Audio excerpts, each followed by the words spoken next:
మార్కాపురంలో జరిగిన ఘోర ప్రమాదానికి సంబంధించి మా ప్రతినిధి మీరావళి లైవ్ ద్వారా అందిస్తారు. మీరావళి, చెప్పండి, అసలు ప్రమాదం ఎలా జరిగింది, ఎన్ని గంటలకు జరిగింది, ఇప్పుడు చికిత్స ఎలా కొనసాగుతోంది? గంగోత్రి, ఏదైతే ప్రకాశం మార్కాపురం జిల్లా మార్కాపురానికి కూతవేట దూరంలో ఉన్నటువంటి రాయవరం ప్రాంతంలో ఈ రోజు ఒక ఘోర ప్రమాదం చోటు చేసుకుందనేది చెప్పుకోవచ్చు. ఏదైతే హరికృష్ణ ట్రావెల్ బస్సు నిర్మల్ నుండి ఇండిమూరు వెళ్ళేటువంటి సమయంలో ఏదైతే మార్కాపురానికి సంబంధించి రాయవరం ప్రాంతంలో ఇక్కడ ఏదైతే ఉన్నటువంటి క్రాస్ రోడ్ అనేది ఒకటి ఉంటుందో ఆ క్రాస్ రోడ్ వద్ద భారీ సంఘటన చోటు చేసుకోవడం జరిగింది. ఏదైతే సంఘటన జరిగినటువంటి సమయానికి బస్సులో దాదాపుగా 40 మంది ఉన్నట్టుగా తెలుస్తా ఉంది. అయితే అందులో దాదాపు 13 మంది మృతి చెందినట్టుగా ఇప్పటికే అధికారులు ధృవీకరించడంతో పాటు మిగిలినటువంటి క్షతగాత్రులందరినీ కూడా మార్కాపురం ప్రభుత్వ హాస్పిటల్కి, అలానే ఏదైతే ఉన్నటువంటి ఒంగోలు ప్రైవేట్ హాస్పిటల్కి కూడా తరలించినటువంటి పరిస్థితి అయితే నెలకొందనైతే చెప్పుకోవచ్చు. ఏదైతే నిర్మల్ నుండి వస్తున్నటువంటి హరికృష్ణ ట్రావెల్ బస్సు, అలానే తిమ్మగుర్తు నుంచి వస్తున్నటువంటి ఒక కంకర్ లోడు, ఈ రెండు కూడా ఒక్కసారిగా ఎదురు పడడము, ఒక్కసారి క్రాష్ ప్రాంతం రావడం వల్ల ఒకసారిగా అప్రమత్తం కావాల్సినటువంటి డ్రైవర్లు ఇద్దరు కూడా సమయం దాదాపుగా 5:30, 6 అవుతున్నటువంటి తరుణంలో నిద్రమత్తులోనే ఈ సంఘటన చోటు చేసుకుందని చెప్పేసి ఇప్పటికి కూడా అధికారులు తెలియజేస్తున్నటువంటి పరిస్థితి ఉంది. అయితే మనం ఒకసారి సంఘటన చూసుకున్నట్లయితే ఏ విధంగా జరిగింది అనేది మనకు పూర్తిగా కనబడుతున్నటువంటి పరిస్థితి. అది ఏదైతే చూస్తున్నామో మనం ఒకసారి చూసినట్లయితే బస్సు మొత్తం కూడా పూర్తిగా దగ్ధమైనటువంటి పరిస్థితి. అంటే ఒక్కసారిగా మంటలు చెలరేగడంతో ఏ విధంగా జరిగింది అనేది ఒకసారి జరుగుతుంది. అంటే ఒక్కసారిగా బయటికి ఎమర్జెన్సీ ఉందా, ఎమర్జెన్సీ నుంచి కూడా బయటికి రావడానికి వీలు లేని విధంగా పరిస్థితి ఇక్కడ ఉందనైతే కనబడతా ఉంది. ఎందుకంటే ఒక్కసారిగా ఏదైతే ఉన్నటువంటి ట్రావెల్ బస్సు, అలానే టిప్పర్ లోడ్, రెండింటిలోంచి కూడా నిప్పులు చెలరేగడంతో ఒక్కసారిగా భయభ్రాంతులకు గురైనటువంటి వారు తప్పించుకునే ప్రయత్నం చేసేటువంటి పరిస్థితి కూడా అక్కడ లేనట్టుగా కనబడతా ఉంది. ఏదైతే మొత్తం కూడా దాదాపుగా ఎవరైతే మృతి చెందారో ఈ మృతి చెందిన వారందరూ కూడా మార్కాపురం జిల్లాకు సంబంధించినటువంటి వ్యక్తులుగా కనబడతా ఉంది. ఏదైతే కనిగిరి, అలానే వెలిగళ్ళ, సిఎస్పురం ప్రాంతాలకు చెందినటువంటి వ్యక్తులుగా కూడా కనబడతా ఉంది. మనం ఒకసారి చూసినట్లయితే ఎక్కడికక్కడ అగ్ని స్థిలలతోనే మంటల్లోనే కాలి బూటైపోయినటువంటి పరిస్థితి కనబడుతుంది. ఆ మృతదేహాన్ని చూసినప్పుడు ఏ విధంగా అనిపిస్తుంది అంటే ఒక్కసారిగా ఒక బొగ్గు మాదిరిగా తయారైపోయినటువంటి పరిస్థితి అక్కడ కనబడతా ఉందని చెప్పుకోవచ్చు. గంగోత్రి, మీరావళి, పోలీసులు తెలిపిన వివరాల ప్రకారం 13 మంది మృతి చెందినట్టు తెలుస్తోంది. మరి మృతుల సంఖ్య ఇంకా పెరిగే అవకాశం ఉందా? క్షతగాత్రులకు వైద్య పరీక్షలు ఎలా కొనసాగుతున్నాయి? ఇప్పటికైతే అధికారులు తెలియజేసిన ప్రకారం చూసినట్లయితే ఏదైతే మంటల్లో చిలుగా ఉన్నటువంటి వారిలో దాదాపుగా 13 మంది ఇప్పటికీ మృతి చెందినట్టుగా తెలుస్తా ఉంది. మరికొంతమంది మృతి చెందే అవకాశం కూడా ఉన్నట్టుగా కూడా ఇప్పటికీ అధికారులు తెలియజేసినటువంటి పరిస్థితి. అయితే ఏదైతే మంటల్లో ఒక్కసారిగా ఇరుక్కుపోయినటువంటి కూడా బయటపడేటువంటి అవకాశం లేకపోవడము, అందులో ఏసీ బస్సుగా దీన్ని చూసినటువంటి పరిస్థితి. ఆటంలోనే ఏసీ బస్సులో ఒక్కసారిగా ఇండోలు అన్ని కూడా క్లోజ్ అవుతున్నటువంటి పరిస్థితి. ఇండోలు క్లోజ్ అయినటువంటి సందర్భంలో ఒక్కసారిగా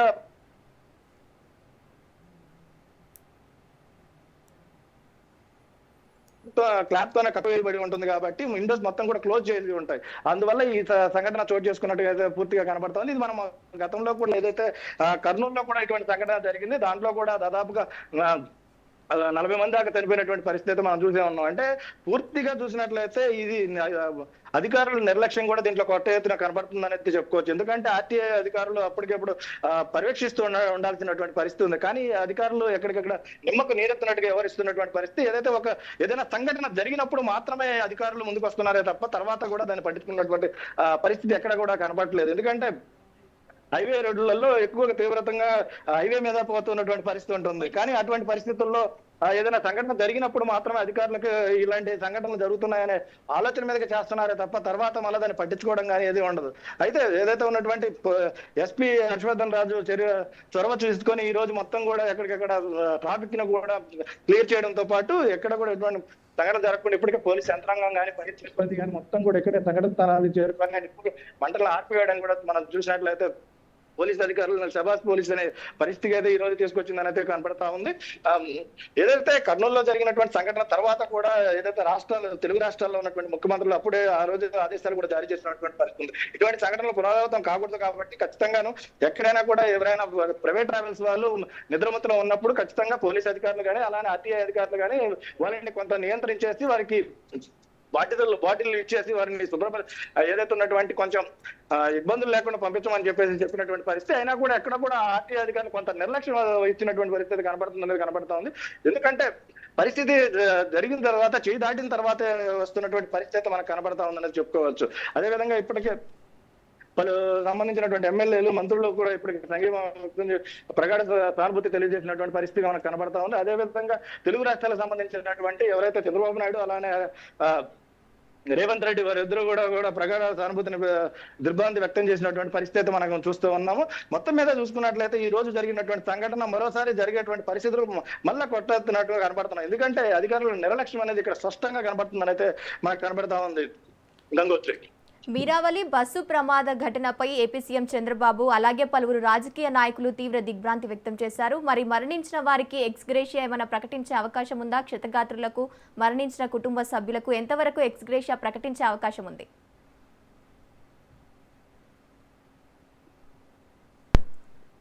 గంగోత్రి, ఇప్పటికే ఏదైతే వైసీపీకి చెందినటువంటి నేతలు కానీ అలానే టీడీపీకి సంబంధించినటువంటి ఎమ్మెల్యేలు కూడా ఇక్కడికి వచ్చి పరామర్శించడం జరిగింది.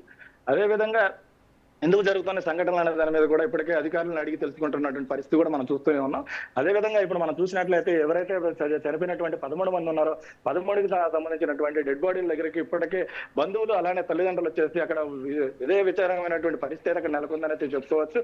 ఏదైతే ఈ సంఘటనలు జరిగిన తర్వాత ఇటువంటి పరిస్థితులు ఏర్పడుతున్నాయి కాబట్టి మరోసారి జరగకుండా చూసుకోవాలని చెప్పేసి ఇప్పటికే అధికారులకి, ఎమ్మెల్యేలు కానీ అలానే మంత్రులు కానీ తెలియజేసినటువంటి పరిస్థితి అయితే ఉంది. ఇప్పటికే మరి కొద్దిసేపట్లోనే ఏదైతే ఉన్నటువంటి సాంఘిక సంక్షేమ శాఖ మంత్రి డోల బాలవీరాంజనేయ స్వామి కానీ అలానే విద్యుత్ శాఖ మంత్రి అయినటువంటి గొట్టిపాటి రవికుమార్ కానీ ఇక్కడికి రాబోతున్నారని అయితే మనకు తెలుస్తా ఉంది. మనం ఒకసారి చూసినట్లయితే ఏదైతే తీవ్రంగా వచ్చినటువంటి పరిస్థితి కనబడతా ఉంది. అంటే మనం ఇది ఎలా ఊహించాలో కూడా తెలియని పరిస్థితి. ఎందుకంటే పరిస్థితి ఒకసారి చేయి దాటిన తర్వాతే ఇలాంటి తెలుసుకుంటున్నారు. ప్రైవేట్ ట్రావెల్స్ బస్సు మీద అప్పటికప్పుడు ప్రైవేట్ యాజమాన్యాల మీద చర్యలు తీసుకుంటున్నారే తప్ప తర్వాత మళ్ళా ఏదో విధంగా అంటే రాజకీయ పలుకుబడులు ఉపయోగిస్తున్నారా లేకపోతే ఏ విధంగా జరుగుతుందనేది తెలియదు. కానీ రాజకీయ ఒత్తిళ్లకు ఏమైనా లొంగుతున్నారా అనేది అయితే తెలియట్లేదు. కానీ అధికారులు మటు కొంత నిర్లక్ష్యం అయితే ఇక్కడ వహిస్తున్నారని కనబడతా ఉంది. ఎందుకంటే ఇది ఒక క్రాస్ రోడ్డు, మనం చూస్తున్నటువంటి పరిస్థితి ఇది క్రాస్ రోడ్డు. ఇక్కడ కొంచెం దానికి సంబంధించినటువంటి ఏదో ఒకటువంటి చిహ్నాలు అనేది పెట్టాల్సి ఉంటుంది. కానీ ఇక్కడ చిహ్నాలు పెట్టినప్పటికీ కూడా హైవేలో వస్తున్నటువంటి పరిస్థితి, హైవే మీద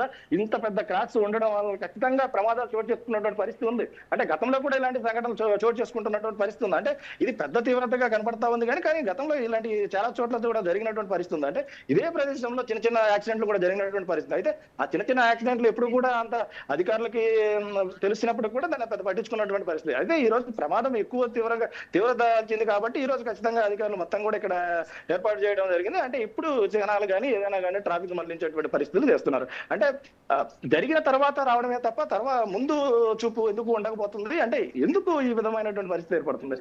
అంటే ఆర్ఎండ్బి అధికారులు నిర్లక్ష్యమా లేకపోతే పోలీస్ అధికారులు నిర్లక్ష్యమా లేకపోతే ఆర్టీఐ నిర్లక్ష్యమా? మొత్తం మీద చూసుకున్నట్లయితే పూర్తిగా ఏది నిర్లక్ష్యమైనప్పటికీ కూడా ప్రాణాలు దాదాపు 10 సంఖ్యలో పోతున్నటువంటి పరిస్థితి. అంటే ప్రాణాలు పోయిన తర్వాత అందరికి మెలకు వస్తుంది తప్ప తర్వాత మళ్ళీ ఒక నెల రోజులకి ఇది మర్చిపోతున్నారు. అంటే మర్చిపోవడము, దాని తర్వాత ఏదైనా సంఘటన చోటు చేసుకున్న తర్వాత మళ్ళీ గుర్తుపెట్టుకోవడము. అంటే ఇది నిరంతరం ఒక ప్రక్రియ జరుగుతుంది. ఎందుకు జరుగుతుంది? ప్రైవేట్ ట్రావెల్స్ సంబంధించినటువంటి వ్యక్తులు ఎవరైతే ఉన్నారో డ్రైవర్లు వీళ్ళు దాదాపుగా ఒక ట్రిప్ కి వెళ్ళి వచ్చారంటే దాదాపు 3 days పడుతుంది. అంటే 3 days ఒక డ్రైవర్ నిద్రమత్తులో ఉంటూ డ్రైవింగ్ చేసినటువంటి తరుణంలో ఖచ్చితంగా ఎక్కడో చోట యాక్సిడెంట్ లో లేకపోతే ఎక్కడైనా డివైడర్లను గుద్దడమో లేకపోతే పొలాల్లో తీసుకెళ్లి పెట్టేయడము ఇటువంటి తరుణంలో జరుగుతున్నప్పుడు ఏదైతే ఉన్నటువంటి ప్రైవేట్ ట్రావెల్స్ యాజమాన్యాలకి కొన్ని కఠినటువంటి నిర్ణయాలు కూడా ఇవ్వాల్సిన పరిస్థితి ఉంది. ఎందుకంటే ఏదైతే జరుగుతున్నాయో ఇటువంటి పరిస్థితుల్లో డ్రైవర్ని ఎక్కువ మందిని తీసుకోవడమా లేకపోతే వారికి పర్యవేక్షణ ఎవరైతే కండక్టర్లు ఉంటారో వాళ్ళని ఒక పర్యవేక్షిస్తూ ఉండేటువంటి పరిస్థితి ఉంటుందా లేకపోతే ఏ విధంగా వాళ్ళని నియంత్రించే పరిస్థితి చేయాలి తప్ప జరిగిన తర్వాత అందరం కూడా మాట్లాడుకుంటే ఇది బాగోదని చెప్పేసి ఇప్పటికే ప్రజలు భావిస్తున్నటువంటి పరిస్థితి. అంటే ఏదైతే ఇప్పుడు ఈ రోజు 11 మంది అయ్యారు, తర్వాత కొంతమంది పెరిగే అవకాశం ఉందని కూడా ఇప్పటికే అధికారులు, వైద్య అధికారులు కూడా తెలియజేస్తున్నటువంటి పరిస్థితి. అంటే మనం ఒకసారి ఆ ప్లేస్ లో మనం చూసినట్లయితే ఏదైతే 13 మంది మృతి చెందారని మనం అనుకుంటున్నాం కానీ 13 మందికి సంబంధించినటువంటి ఎన్ని కుటుంబాలు ఈ రోజు ఎంత ఆవేదన వ్యక్తం చేస్తున్నారని మనం ఒకసారి ఆలోచించాలి. ఎందుకంటే 13 కుటుంబాలు అనేది మనం చూసుకున్నట్లయితే 13 కుటుంబాలకు సంబంధించినటువంటి బంధుమిత్రులు కానీ వాళ్ళ కుటుంబాలు కానీ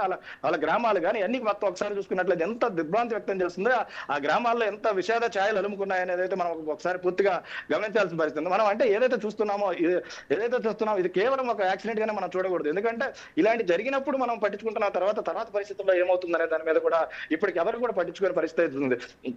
అదేవిధంగా ఏదైతే ఇప్పుడు మనం చూస్తున్నామో ఈ టిప్పర్కి సంబంధించినటువంటి డ్రైవర్ వెంటనే గుద్దడము, తర్వాత వెంటనే పరారైపోవడము. అంటే పరారైపోయిన తర్వాత కూడా దాన్ని ఏ విధంగా తీసుకుంటున్నారు, అసలు పోలీస్ అధికారులు ఏ విధంగా ముందుకు వెళ్తున్నారు, ఎందుకు వాటిని పట్టుకోలేకపోతున్నారు, జరిగిన సంఘటన దగ్గర ఎందుకు ఆగిపోతున్నారు అనే దాని మీద కూడా ఇప్పటికే ప్రజల నుంచి చాలా ప్రశ్నలు ఉత్పన్నం అవుతున్నటువంటి పరిస్థితి.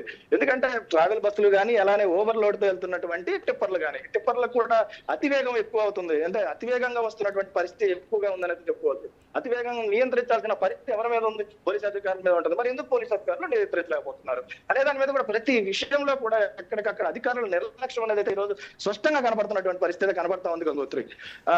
మొత్తం మీద చూసుకున్నట్లయితే ఈ రోజు 13 మంది తర్వాత మరికొంతమంది జరిగేటువంటి పరిస్థితి ఉందని అయితే ఇప్పటికే వైద్య అధికారులు చెప్తూ ఉన్నారు. అదే విధంగా చూసుకున్నట్లయితే ఏదైతే ఒంగోలు అలానే కొంతమందిని గుంటూరు తరలించే అవకాశం కూడా ఉందని అయితే కనబడతా ఉంది. ఇప్పటికే ఎవరైతే ఉన్నటువంటి ఎమ్మెల్యేలు కానీ మంత్రులు కానీ సంఘటన స్థలానికి కూడా చేరుకుంటున్నటువంటి పరిస్థితి కనపడతా ఉంది. మొత్తం మీద తెలుగు రాష్ట్రాలకు సంబంధించినటువంటి ముఖ్యమంత్రులు కానీ అందరూ కూడా దీని మీద కూడా స్పందిస్తున్నటువంటి పరిస్థితి. మరోసారి ఇలాంటి జరగకుండా ఉండాలి అంటే కఠిన నిర్ణయాలు తీసుకోవాలి. ఏదైతే ఉన్నటువంటి ప్రైవేట్ ట్రావెల్స్ సంబంధించినటువంటి వ్యక్తుల మీద కఠిన నిర్ణయాలు తీసుకోవాలి. గతంలో జరిగినటువంటి వాటిని పునరావృతం కాకుండా చూసుకోవాల్సిన బాధ్యత కూడా ప్రభుత్వం మీద ఉంటుంది కాబట్టి దాని మీద కూడా కొన్ని చర్యలు తీసుకోవాల్సిన బాధ్యత అధికార యంత్రాంగం మీద కూడా, అలానే ఇలాంటి ప్రైవేట్ ట్రావెల్స్ వారు కూడా కొంత ఏదైతే ఉన్నటువంటి ఎవరైతే ఉన్నారో డ్రైవర్లు ఉన్నారో ఆ డ్రైవర్లని ఒకరికి ముగ్గురిని పెట్టాల్సినటువంటి సమయంలో ముగ్గురికి ఒకరిని పెట్టేసి ఈ రోజు ఆ విధంగా చేయడం వల్ల ఎంతో మంది కుటుంబాలు ఏదైతే నమ్మకంతో ప్రైవేట్ ట్రావెల్ బస్సులు ఎక్కుతుంటారు, కానీ ఈ రోజు ఆ ప్రైవేట్ ట్రావెల్ బస్సు ఎక్కాలంటేనే ఎంతో మంది భయభ్రాంతులకు గురవుతున్నటువంటి పరిస్థితి. గతంలో ఏదైతే మనం చూసాము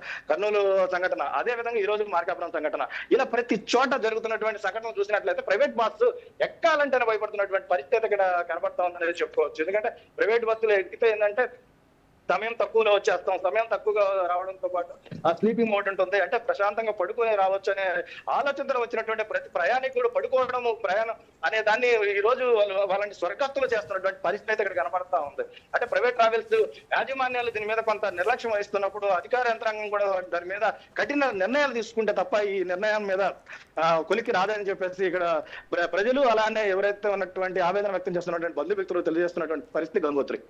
రైట్, థ్యాంక్ యూ మీరావాలి.